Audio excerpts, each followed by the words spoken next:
Good morning, everybody. I'm Jennifer Lambert. I'm the Chief Strategy Officer here at Terra Staffing Group, and I'm joined this morning by Michelle Hrbacek, our Vice President of Sales. And we wanted to do a quick market update.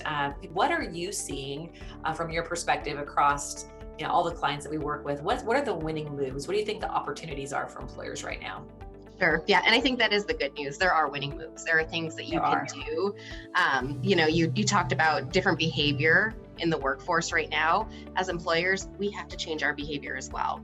And so I think one of those winning moves really is looking at your hiring process, your orientation process, your onboarding process. So you really want to make it easy for that job seeker to apply, easy for that job seeker to make it through the hiring process, through orientation.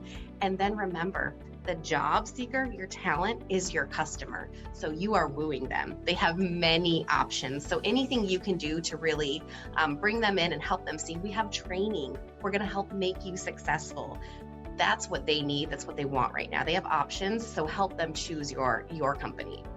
Yeah, they literally are shopping for jobs, right? They can literally put the job in their e-commerce shopping basket and apply for lots of jobs, take those jobs out of the basket. It really is many ways it's a seller's market when it comes to talent. Absolutely. And I think we are seeing that this is a whole change in mindset that has to happen at every level of the organization. So making sure that those first line supervisors, leads, managers, they have the training they need. They also have the shift in mindset that things are different. We can't bring somebody in and say, here's the expectations. You cannot call out in the first 30 days. We need you here. There's going to be overtime, no missing days. Rather, we need to really focus on giving them a great onboarding experience, giving them the training they need to ramp up and be successful. And then flexibility. Flexibility is a winning move right now. Many companies are offering it. And I want to say that it's not so much that talent is hoping for this or wanting this, but they require it. People need flexibility right now. They expect it. And there's we've seen this, there's a real divide between the what we were calling a year ago the essential worker and the people that had the option of working from home, right? In many industries, and I realize people who are listening to this, many of you are in industries where people need to physically show up at a location to do a job, right? You can't pack a box, build a product from home. But those workers who can work from home are being shown a great deal of flexibility.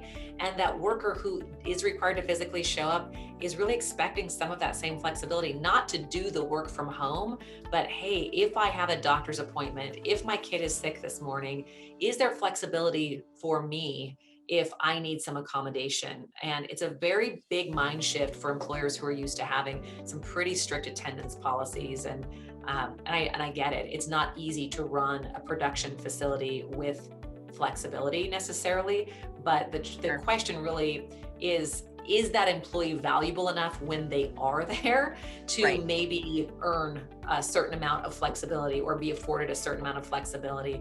Because really rigid attendance policies, we're seeing companies that are rigidly enforcing attendance policies are losing talent.